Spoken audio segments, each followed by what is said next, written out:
Greetings, everyone. My name is Father Joe Matern, and I am the founder of this Casa Esther Catholic Worker House in Amro, Wisconsin. Thank you for joining us for this Lenten series on doing gospel justice. It will lead us into Holy Week in April, and the title of this particular series is Blessed Are the Peacemakers, which is a Lenten exploration of gospel, nonviolence, and why it matters. We thank you for joining us, as well as thanking our co-sponsors. We send you our Lenten blessings. Enjoy the series. I'm Dave Mueller from the Casa Esther Catholic Worker Community in Amro, Wisconsin. And tonight our presentation is titled Nonviolence in Laudato Si. Laudato Si is Pope Francis's encyclical letter, otherwise known as Care for Our Common Home. It was first published in 2015, and I think it's safe to say it has grown in its influence and impact over the past few years. I'd like to announce one change. Christina Leono, our featured speaker for tonight, is not able to join us due to unforeseen circumstances, but she graciously arranged for a colleague of hers at the Laudato Si movement to speak to us tonight. So we're happy to have Dr. Erin Lothes, who will be our presenter, and Meg Olson, our moderator, will tell you a little bit more about her in a few minutes. Our Lenten series could not have been possible without our wonderful co-sponsors. Besides our 5 co-sponsoring schools, we have 2 important organizations as co-sponsors: Pax Christi USA and Network Lobby for Catholic Social Justice. Tonight's moderator, Meg Olson, serves as the Grassroots Mobilization Director at the Network Lobby. And I've asked her to take a few minutes to tell us a little bit about Network Lobby for Catholic Social Justice before she introduces our speaker. Network Lobby for Catholic Social Justice is celebrating its 50th anniversary this year, and I recommend to everyone to consider getting involved with this vital organization. And so now I'm happy to turn it over to Meg Olson. Thank you, Meg. Thank you so much. Welcome, everyone. So good to be with you tonight, and excited to hear what Erin Lothes has to say in a few minutes. But I'm so glad that we're very glad to sponsor this Lenten series. And I just want to share a little bit about Network. So I know some of you on here are very familiar, but for those of you who aren't, so just give me a moment. All right, so as David said, we were founded 50 years ago in April by 47 Catholic sisters here in Washington, D.C. And we are a federal social justice lobby. We say that we educate, organize, and lobby for economic, social transformation, or economic and racial justice. We believe that people are more valuable than profits. We believe that everyone, the 100%, needs to have everything to live in dignity, and that we are all interconnected. We are rooted in Catholic social justice and the progressive spirit of Vatican II, but we are open to all who share our passion. We, of course, value women's leadership. We accept and appreciate people from all religious backgrounds as well as secular backgrounds. We are welcoming and affirming of members of the LGBTQ community, and we are engaging on becoming a multicultural, anti-racist organization. Our current public policy agenda is one of domestic federal issues that are rooted in economic and racial justice. And it's called our Build a New Agenda, a justice agenda for all of us. And our entire policy platform is built upon what we call our 4 cornerstones: dismantling systemic racism, cultivating an inclusive community, rooting our economy in solidarity, and ultimately transforming our politics. We know, of course, as Pope Francis tells us, that we have deep divisions in our nation and in our world, and yet we are one single community, and we have to root ourselves in hope, and we must build anew. So now I would like to introduce Dr. Erin Lothes. So Erin Lothes is the Senior Program Manager at the Laudato Si Animators Program. Erin is an ecological theologian who holds a BA in English from Princeton University, an MA in theology from Boston College, and a PhD in theology from Fordham University. She is currently on faculty at St. Elizabeth University and served as an Earth Institute Fellow at Columbia University. Erin is the author of 2 books, Inspiring Sustainability, Planting Seeds for Action, and The Paradox of Christian Sacrifice, The Loss of Self, The Gift of Self. She is also the author of several articles on energy ethics and faith-based environmentalism. A longtime activist within the Catholic and interfaith environmental and divestment movement, Erin lives in New York with her husband and 2 sons. Before I pass it over to Erin, let us take a moment to ground ourselves in prayer. Tonight, our prayer will come from Laudato Si itself and Pope Francis. A prayer for our earth. All-powerful God, you are present in the whole universe and in the smallest of your creatures. You embrace with your tenderness all that exists. Pour out upon us the power of your love, that we may protect life and beauty. Fill us with peace, that we may live as brothers and sisters, harming no one. O God of the poor, help us to rescue the abandoned and forgotten of this earth, so precious in your eyes. Bring healing to our lives, that we may protect the world and not prey on it, that we may sow beauty, not pollution and destruction. Touch the hearts of those who look only for gain at the expense of the poor and the earth. Teach us to discover the worth of each thing, to be filled with awe and contemplation, to recognize that we are profoundly united with every creature as we journey towards your infinite light. We thank you for being with us each day. Encourage us, we pray, in our struggle for justice, love, and peace. Amen. And now I will pass it over to Dr. Erin Lothes. Thank you so much, Meg, for that warm welcome. Thanks to you and David for convening this wonderful series of conversations. I'm so honored to be with you, and I'm very privileged to step into the feet of Christina Liano, who's unable to be with us tonight.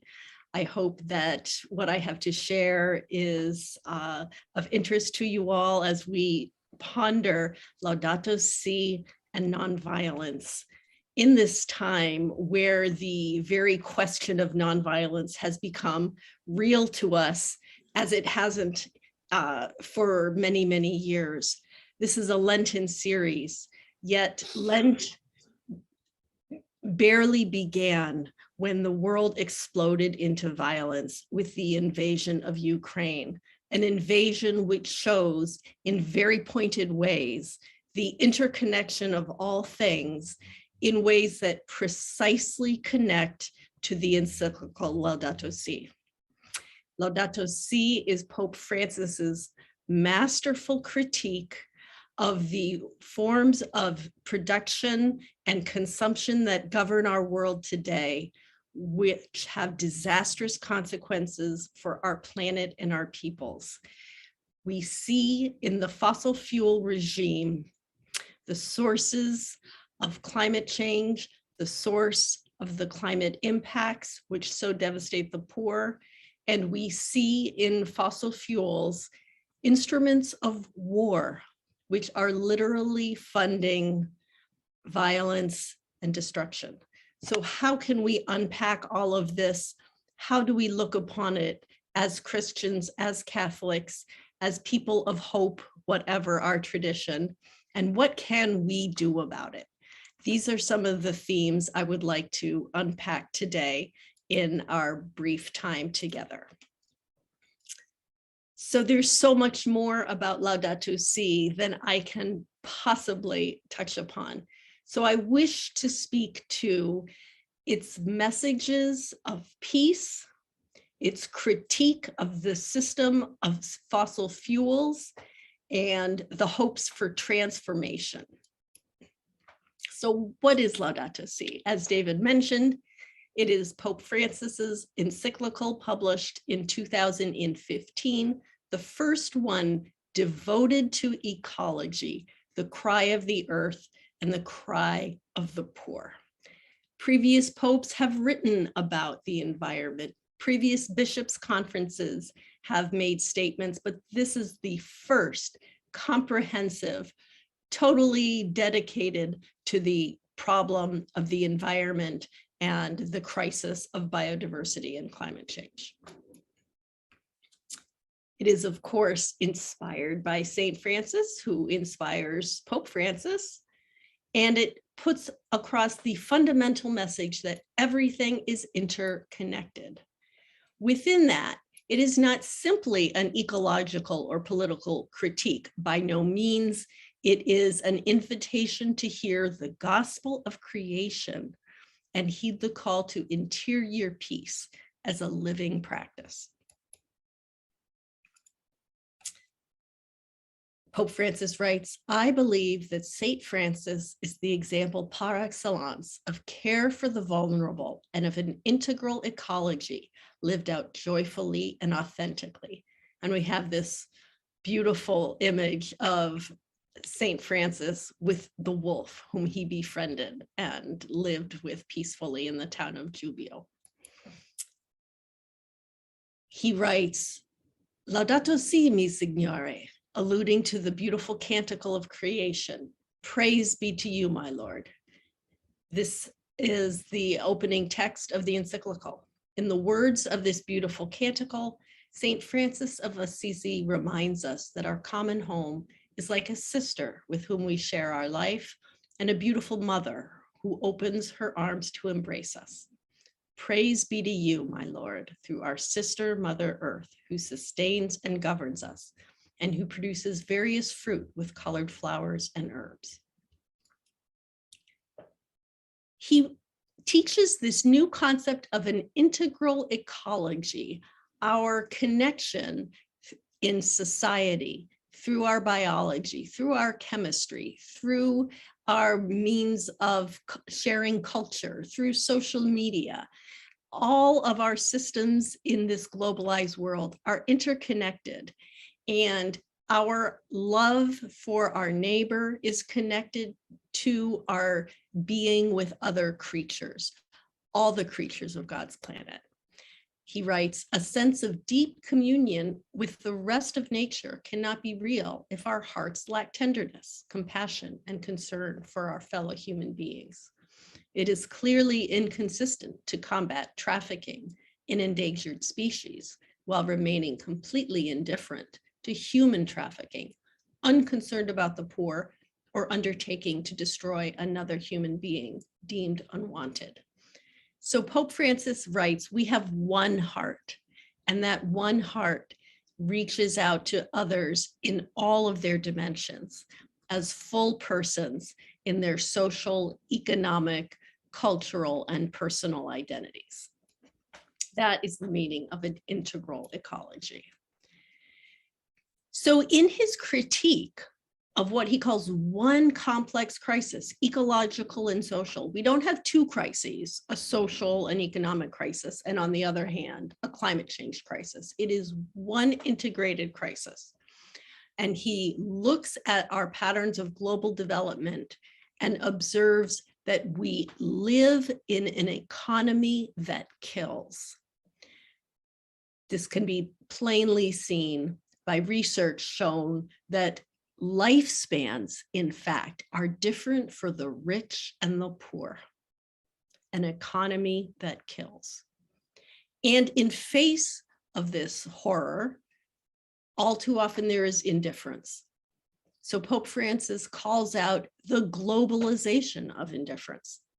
He criticizes an obsession with maximizing profit, not legitimate business, not necessary employment, but an obsession with maximizing profit with no concern for any other values. He has an especial critique of the technocratic paradigm, which refers to the power of technology to dominate everything, regardless of an assessment of whether that technology is good or bad, or actually leading to better lives. Or if we ignore the pollution or emissions that that technology may create. He criticizes practical relativism, in which the needs of others don't matter against my individual convenience. And he also speaks about cultural relativism, where principles and values fall to the wayside as societies follow a heedless pursuit of profit, production, exploiting the earth as they go. So everything is interconnected in his teaching, and the fundamental message is that we have three levels of relationship with God, our neighbor, and the earth, and that all of these relationships are meant to lead to the common good. The common good being the sum of those conditions of social life that affect all individuals and groups and allow them to reach their own fulfillment. So everyone should be given what they need to reach their own fulfillment, the dignity that Meg spoke of, for which network works. However, what we see all too often are ruptured relationships between ourselves and God, between ourselves and our neighbor, and certainly between ourselves and creation. The Amazon has been called the lungs of the world, but we can see how it is burning and failing to provide the protection that it's meant to, as we fail to protect it. As a result, there is massive inequality in the crisis of climate change. The map at the top shows countries enlarged in proportion to the emissions they have emitted historically. So the United States and Europe are distorted, enlarged, because they have historically emitted the most greenhouse gases. The lower map shows where the impacts of climate change are felt. And you can see that it is Africa and India that experience the greatest impacts of droughts, floods, malaria, and other changes of disease, famine, etc. Whereas the global north is not experiencing those impacts as devastating a way. This is the global inequality of climate change, of environmental racism. And against this, he levies a theological protest. The rich and poor have equal dignity. The spirit of life dwells in every living creature, and their rights must be guaranteed. Pope Francis writes, creation is of the order of love. God's love is the fundamental moving force in all created things, for you love all things that exist. So a response to this crisis must begin in the heart, because it is primarily a spiritual crisis. It emerges from our lack of love for our neighbor. And so we must cultivate the interior peace that enables us to have true compassion for the other. Pope Francis writes, no one can cultivate a sober and satisfying life without being at peace with him or herself. An adequate understanding of spirituality consists in filling out what we mean by peace, which is much more than the absence of war. This is so important. There is a fullness, there is a vitality, there is a dimensionality to peace. And inner peace is closely related to care for ecology and for the common good. Because lived out authentically, it is reflected in a balanced lifestyle, together with a capacity for wonder, the wonder at the beauty of the earth, our reverence and awe for the greatness of God's creation, which takes us to a deeper understanding of life. So here we see how interior peace begins within and stems from the contemplation of nature, through which we see the loving hand of God, the Creator. Peace and justice go together. Peace, justice, and the preservation of creation are three absolutely interconnected themes, which cannot be separated. And this is played out in our daily lives. An integral ecology is also made up of simple daily gestures, which break with the logic of violence, exploitation, and selfishness. So if we perceive the interconnection of all things, we can see also how in our daily choices, our consumption, our travel, our commuting, we are having an impact on all of those who are part of this global network of production. We can see how by our lives, we are participating in the structures and the experiences in the lives of others. Conversely, this is how the ruptures in our relationships play out into the disaster of climate change. The violence present in our hearts, wounded by sin, is also reflected in the symptoms of sickness evident in the soil, in the water, in the air, and in all forms of life. So I wish to focus for the next few moments on the case study of the Nigerian oil crisis. There has been a disastrous relationship between the oil companies of the global north and the people of Nigeria for decades. It is one of the most violent and exploitative relationships in the story of fossil fuels. And here we can see how the violence of fossil fuels plays out in a country. So the Nigerian civil war involved battles over control over the lucrative oil production in the Niger Delta. And the representatives of the global north oil companies, primarily Royal Dutch Shell, were engaged in corrupt, bribing relationships with Nigerian government officials who allowed them to extract the oil that flowed in Nigeria. This led to ongoing crises, constant oil spills, constant waste, destruction of farmland and fisheries. All the while, there was no energy provided to the Nigerian people. Within the nation, energy poverty persisted at a shocking level. 3 billion persons in the world lack adequate energy.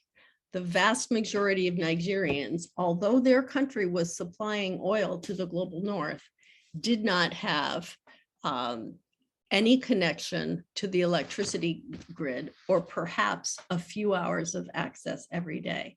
This is because the companies decided it was too expensive to construct the proper infrastructure to capture some of that oil for the use of the local population. Same with the gas. They would instead flare, that is, burn and waste tons and tons of gas rather than capture it through the appropriate infrastructure. So the energy poverty of the people persisted while the oil flows contaminated their lands, making it impossible to continue their traditional livelihoods of farming and fishing. Naturally, there were heroic protests to this hideous violence and exploitation. Ken Saro-Wiwa, pictured here, was a leader of the protests, and he was in fact hanged along with 8 of his companions. So the violence that we see goes beyond the destruction to the planet. It plays out in targeting ecological martyrs, which are victims around the world to the tune of almost 300 ecological martyrs every year are targeted by massive corporations.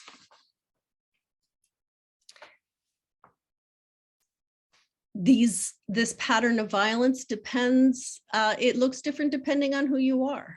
To the oil and gas companies, the battles that take place in this land are the work of vandals.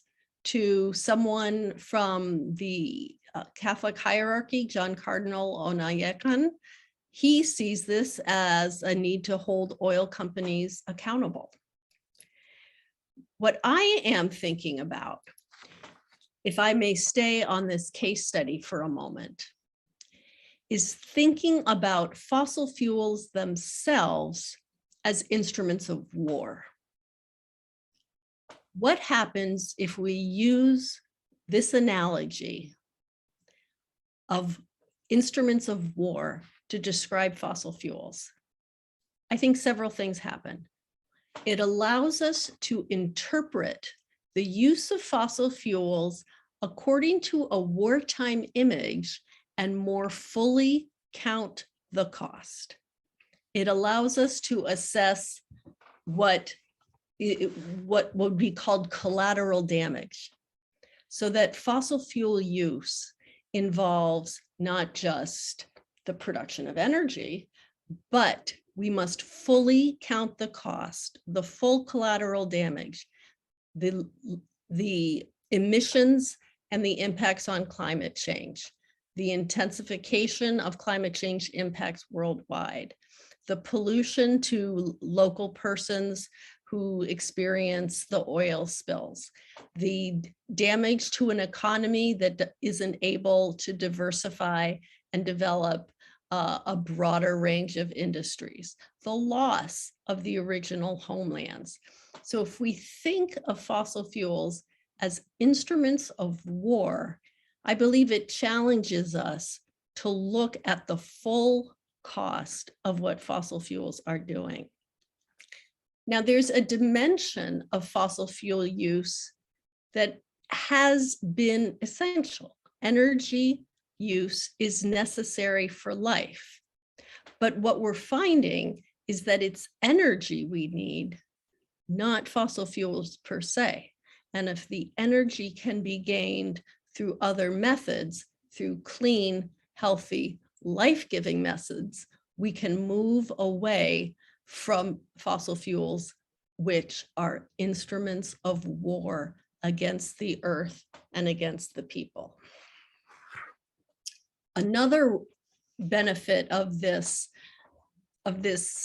interpretive framework is allowing us to distinguish between luxury emissions, which benefit those in the global north who have access to far more energy than perhaps they need, and certainly far more than is typical for the global average, and livelihood emissions. So we have luxury emissions on the one hand and livelihood emissions on the other. All persons need a certain amount of livelihood emissions to sustain cooking, light, heat, transport, access to the market, access to healthcare, access to participating in industry. But there is the excess represented by luxury emissions, which we need to critique and which Pope Francis is calling us to critique in an invitation to lives of greater simplicity and in a transformation of our energy system.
Людська гуманітарна катастрофа розгортається на наших очах, а не можна завдати такого непоправного удару по Божому створінню, якого потім десятиліттями, століттями не можна буде поправити.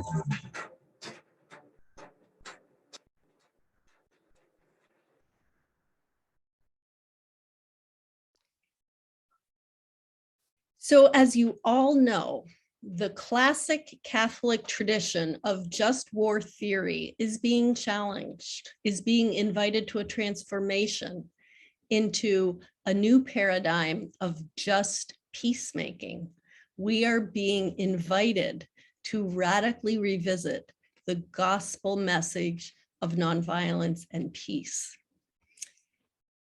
So I propose that with this understanding of fossil fuels as instruments of war, we see regime change as the shift to renewable energy systems, that peacemaking means transferring to the pacifism of renewable energy, to clean, sustainable energy. And this is a process of disarmament that we are entering into out of love of the earth, out of love of our neighbors and future generations to create a sustainable planet. How will we do this? And what is the urgency of it?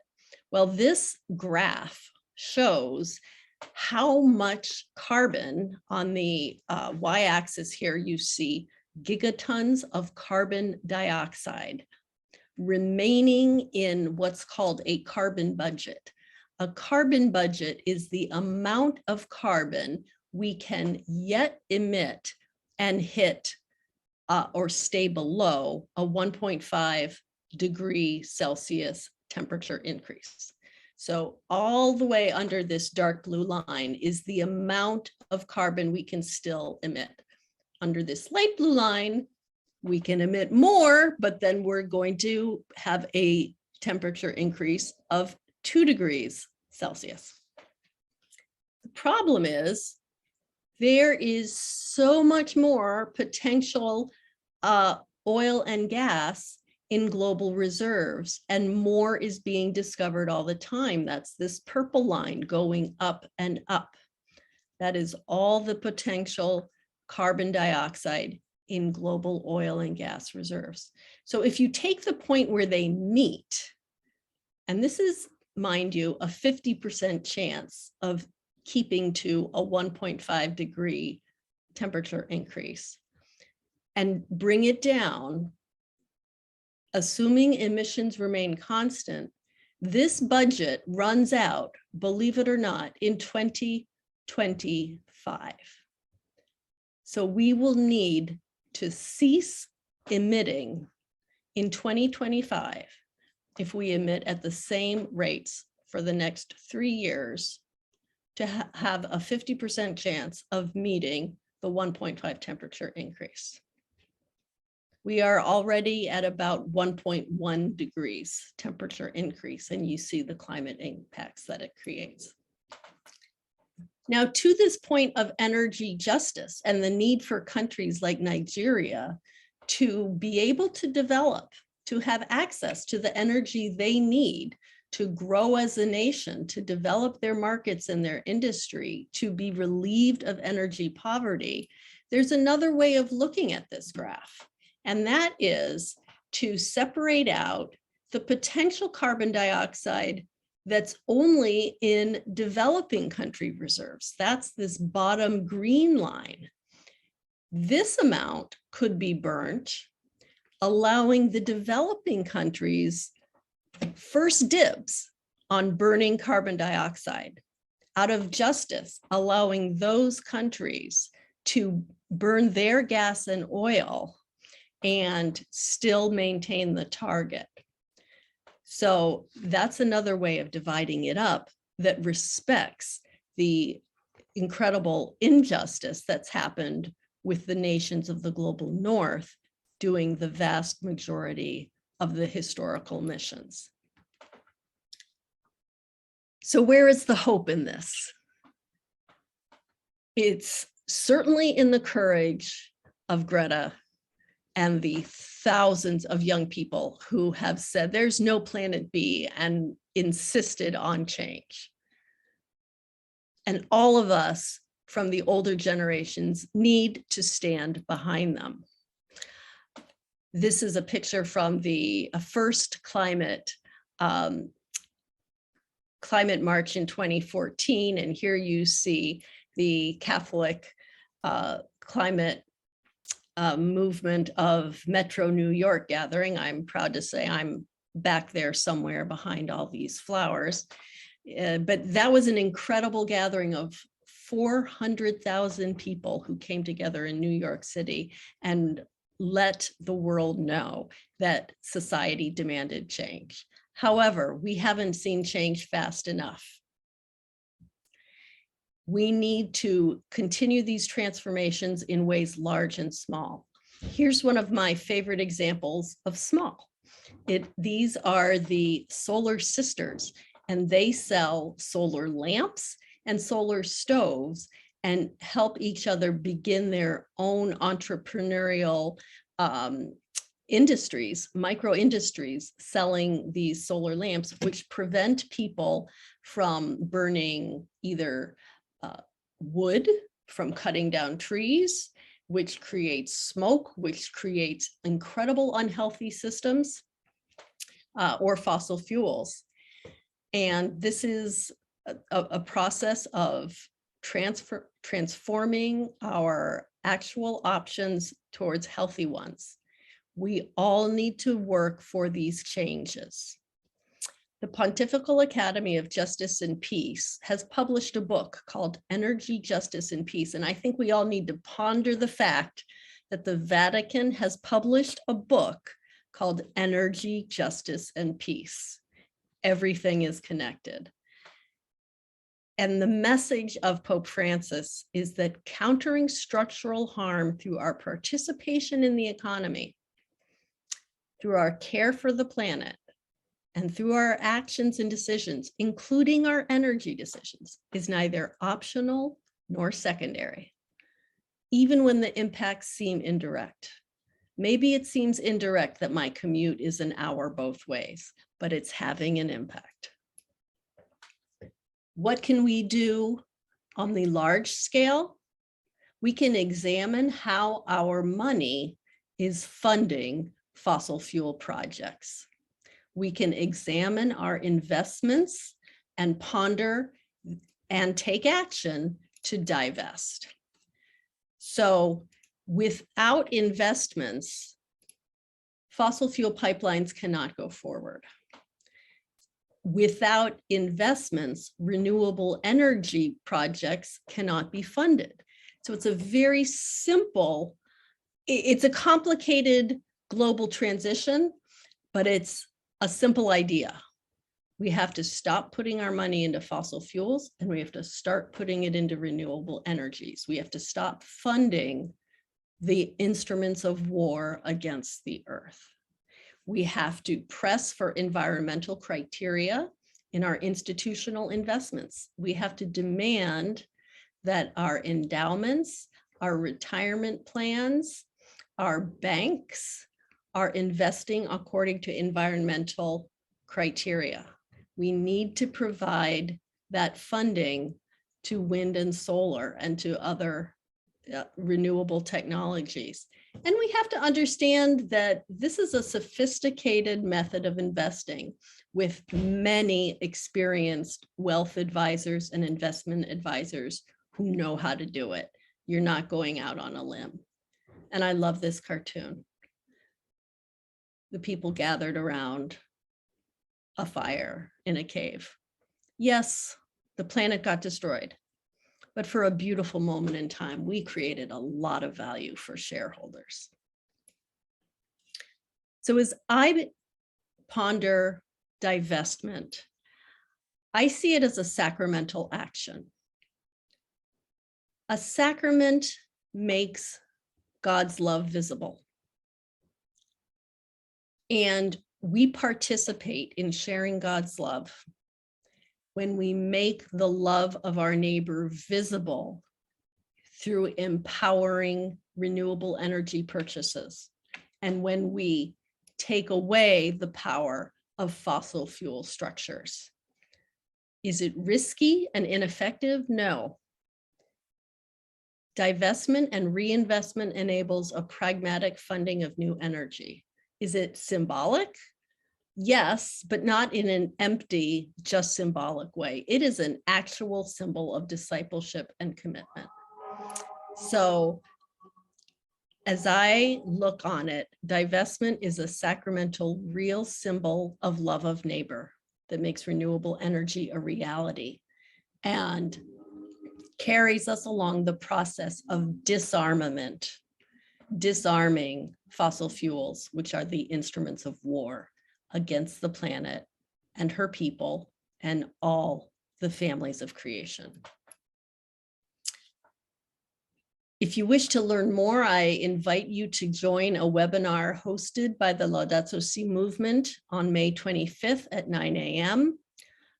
entitled Fossil Fuels, the Climate Crisis and War, Jeff Sachs and a Call to Action Against EACOP, which is the East African pipeline that is being proposed by the French energy company Total and would be a disaster if it were funded. And Jeff Sachs is a leading economist and advisor to the United Nations who will be joining us to talk about fossil fuels, the climate crisis and war. So those are some actions that we can take at multiple scales. The small scale of personal lifestyle change, the large scale of systemic change through advocating for divestment and new economic structures, but it is all rooted in one's interior disposition, in one's ecological conversion. And this is at the heart of Laudato Si. It's an invitation to hear the gospel of creation and to respond through an ecological conversion, which is both a personal transformation and a community conversion, as Laudato Si writes. It's a journey that we take together. In the Laudato Si movement, one way we do this is through Laudato Si circles, small groups that gather for prayer and action. And we aim to empower everyone because everyone's talents and involvement are needed to redress the damage caused by human abuse of God's creation. Your talents and involvement are needed. And it's a grace that you are here on this call tonight and that you've participated in all of these evenings of reflection on how we can build peace in our world. So I would like to close with a short reflection. The ecological examine, which is one way we bring Laudato Si to life as a contemplative self-examination of our relationship with the living world. And following the Ignatian method, it has the 5 steps of the examine. So I invite you to pause for a moment of gratitude. We give thanks to God for creation and for being wonderfully made. Where did you feel God's presence in creation today?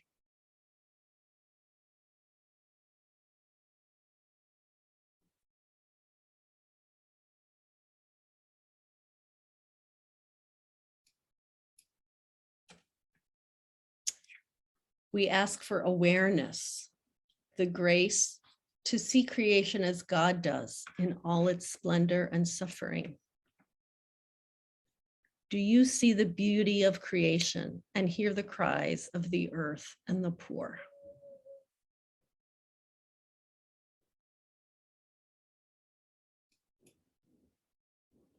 Understanding.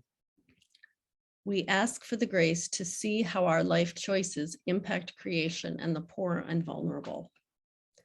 What challenges or joys do you experience as you recall your care for creation?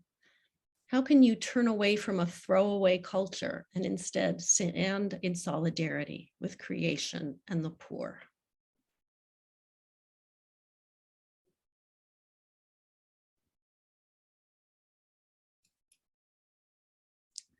Conversion.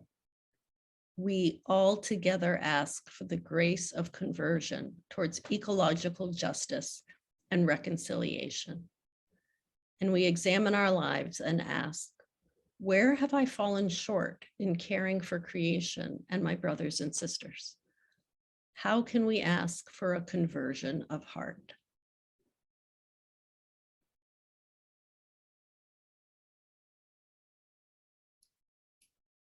And finally, reconciliation.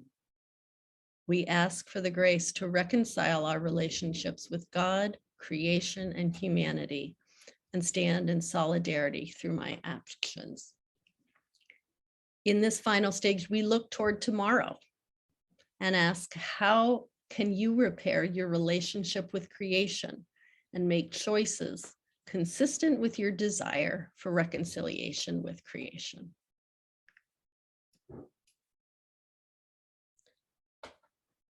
We acknowledge the ways in which we personally have chosen convenience, selfishness, and greed over ecological and social justice.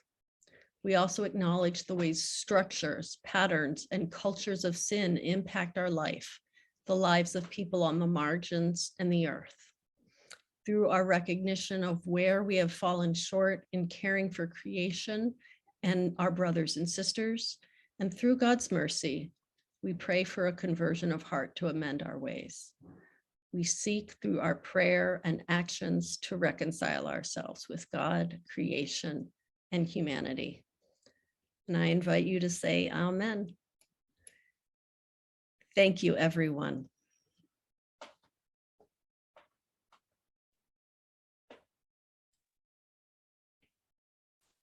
Well, thank you so much, Erin.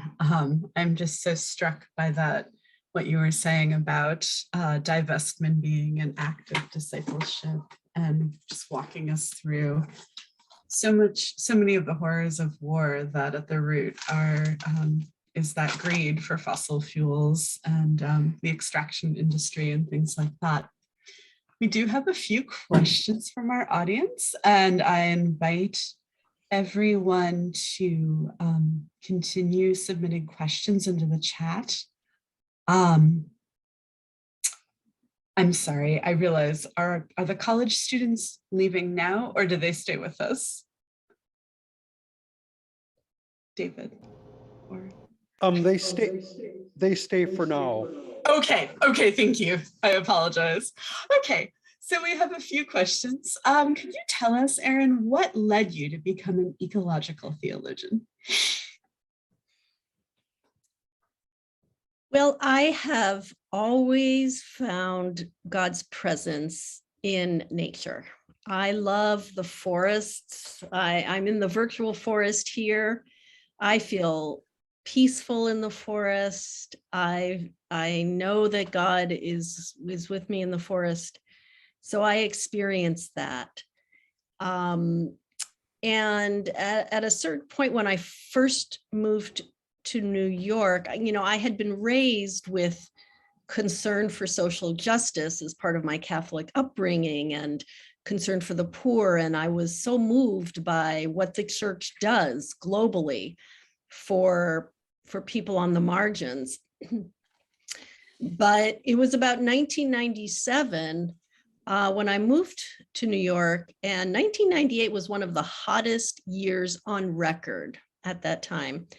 And it was really hot in New York. And I was starting to pick up on global warming as a thing. Now, a lot of people were already onto it. I was a little late to the game, but I started to put the pieces together and realize under these conditions of heat, of drought, of storms, the poor that we try to take care of in our church are going to suffer all the more. The hungry will be all the more hungry. The homeless will be all the more bereft of comfort.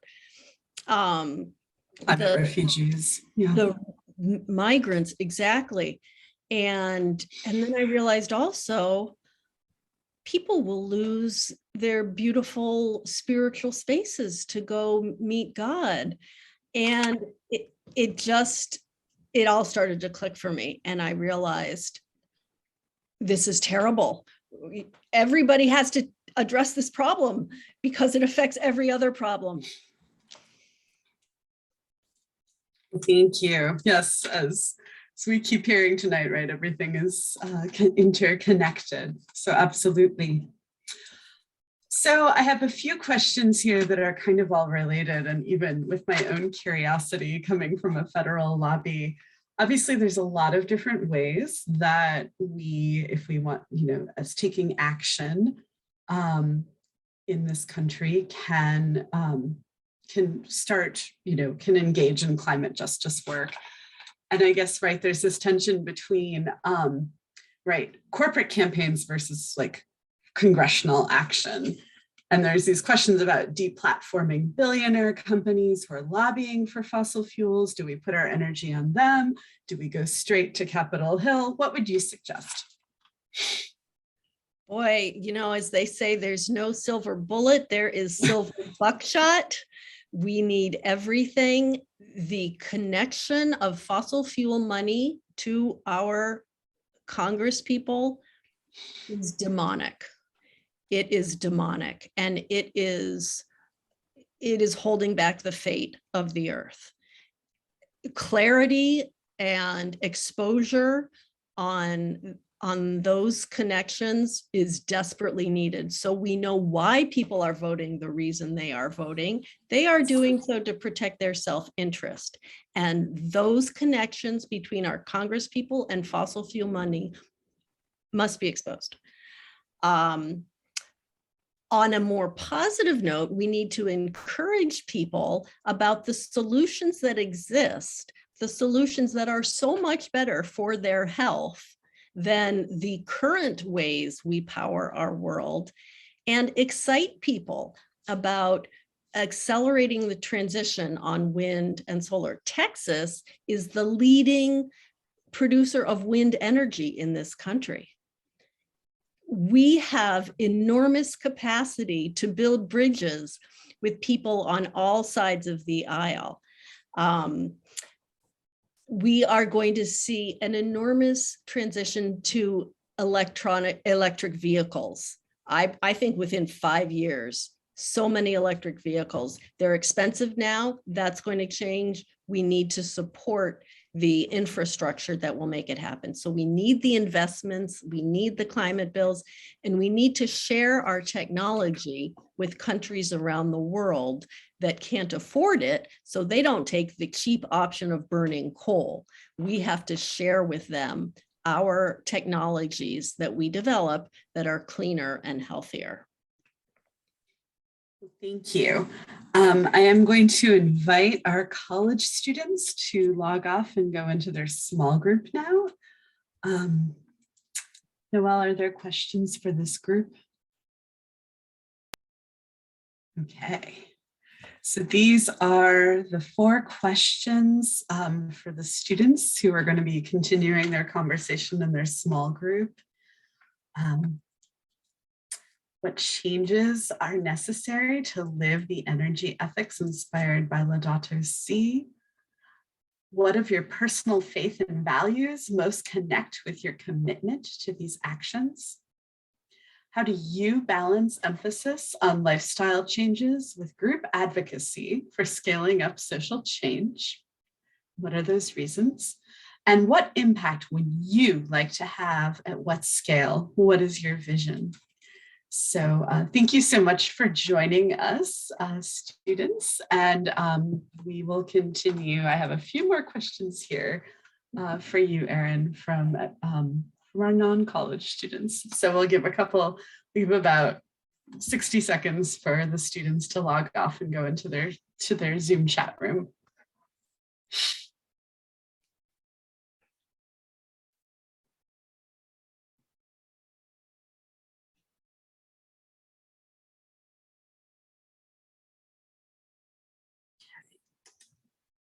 Looks like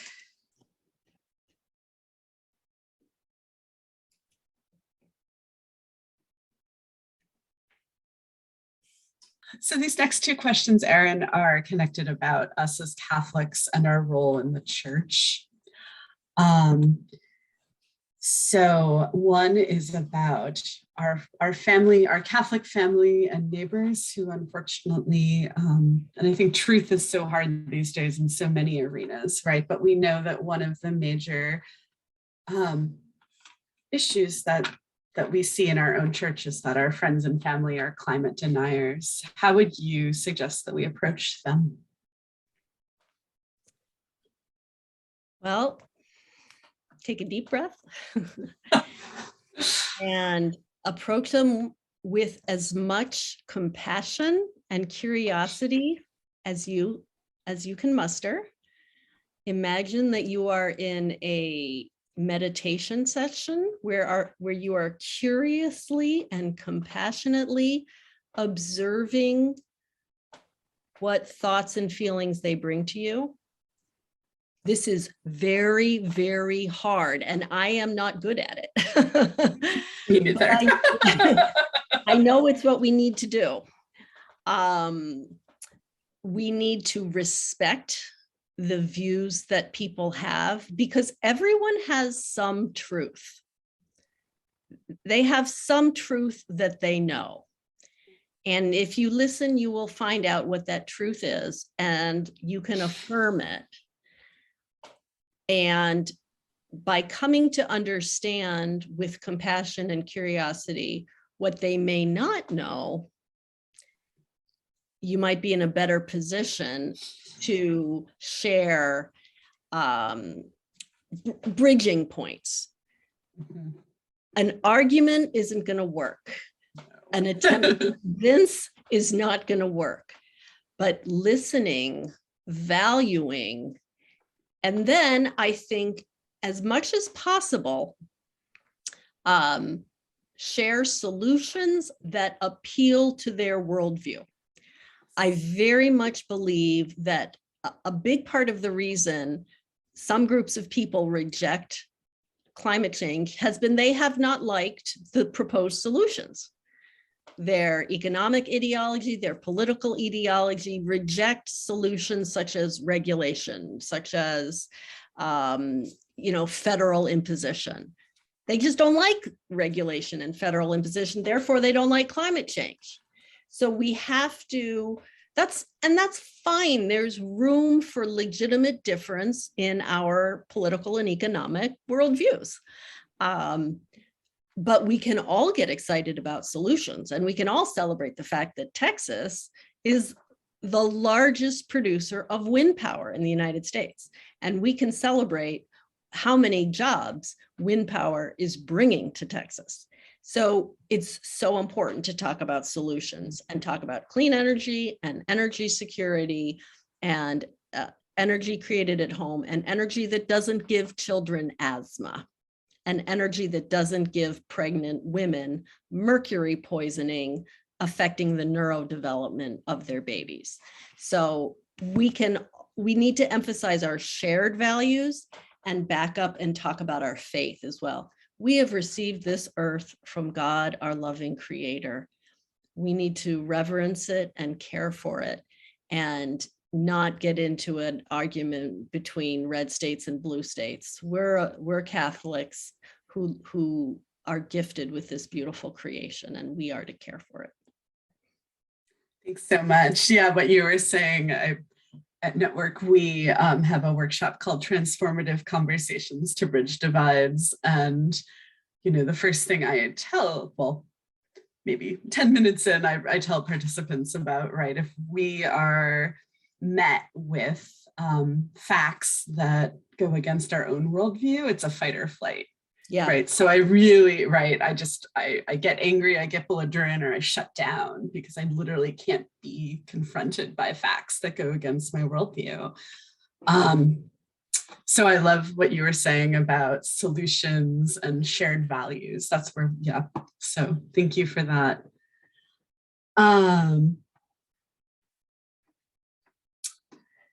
So would you say, this is a follow-up to that strand of thought, would you say that this is the same approach we need to be using with our bishops who have been many who have been silenced, or who have been silent about Laudato Si?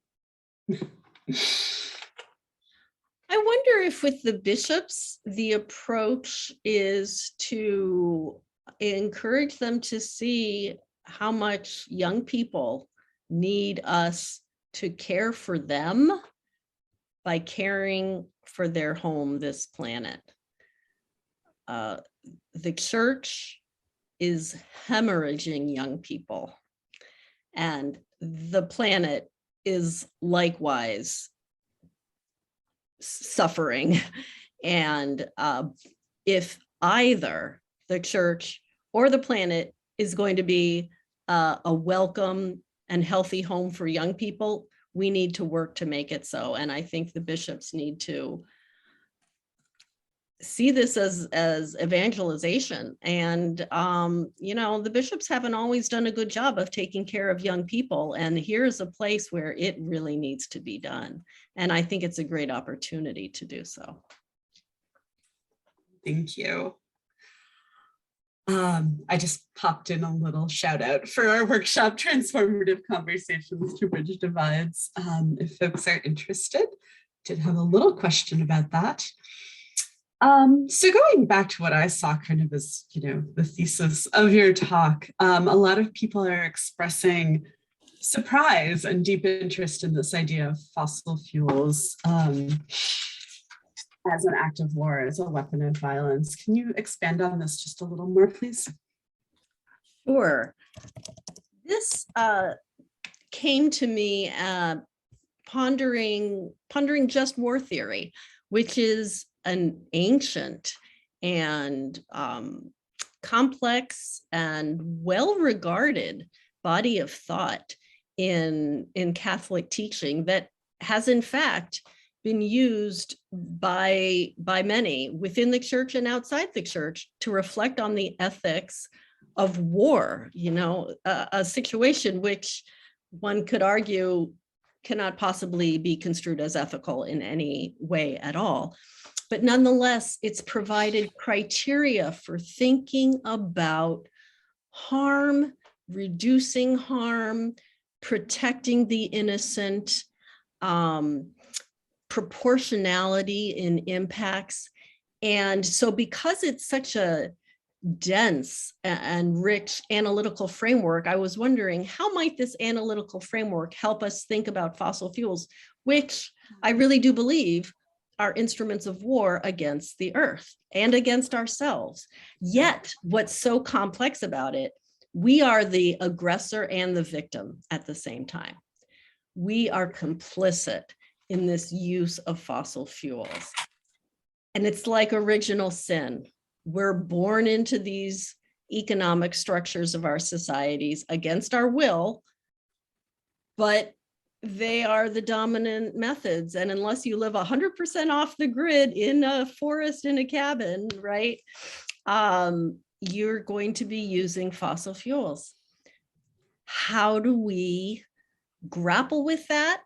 How do we attempt to move towards the pacifism of renewable energy? How do we disarm ourselves? And I think divestment is a necessary way. Choosing renewable energy in your utility is an even easier way, something most of us can do by calling up our energy company. And that's step number one. Do it tomorrow. Pull out your utility bill, call them up, shift to renewable energy in your electric system, and you will be increasing demand for renewable energy, and you will be shifting the patterns of supply in your region. But it was primarily this desire for an analytical framework to help us look at harm and make sure that we're counting all of the harm, because the victims of fossil fuels are many, and our economic system hasn't counted that. It's just said, okay, gas is $3.29 or $2.79, and that's the cost. No, the cost is much, much greater than that. And how do we think of it as an instrument of war with collateral damage? Thanks. Kind of a follow-up. So in all these calculations, and I'm not sure if this is referring to the 1.5% or the 1.5 degrees Celsius, or just in terms of this of usage. Does it include military usage, the US military?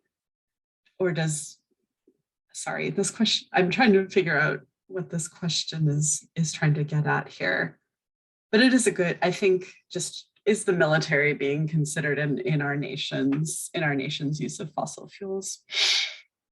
Well, they certainly are large consumers of fossil fuels, and we all know war causes a great environmental cost, aside from its use of fossil fuels, just in its destruction of ecosystems and release of toxins and so on and so forth, not to mention sheer death. But it's actually interesting that the military, in a completely different direction, are very good allies in arguments for climate change mitigation, because they have a very clear-eyed sense of what's a threat, and they know that climate change is a threat. So you won't get military people denying that. They know it's a threat. And the other interesting fact is that the organization globally that owns the most real estate with coastline, and that means coastline that's sinking, is the US Navy. Of course. So it really is in their self-interest to advocate with us. Just, yes, okay, wonderful. Well, that's complicated and interesting. I think we have about 5 minutes left. If there are any other questions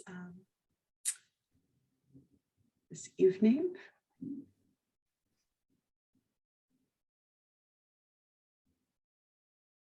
Doesn't seem so. So David, if you would like to close us out here, I think we're ready.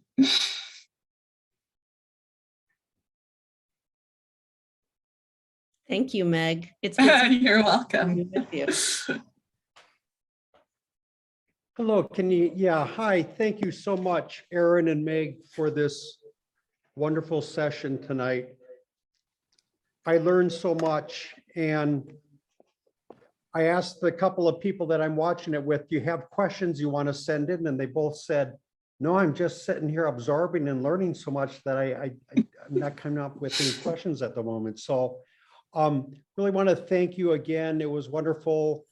And I want to just remind everybody, next week we have Martha Hennessy will be our speaker, and she will be talking about Dorothy Day and her vision of nonviolence. Of course, Martha is Dorothy Day's granddaughter. And so we want to invite everybody to return next week. And again, I want to thank Erin for stepping in, doing a wonderful job, and Meg for moderating and the question and answer, and for bringing in the introduction. The opening prayer was wonderful. And again, thank you and good night.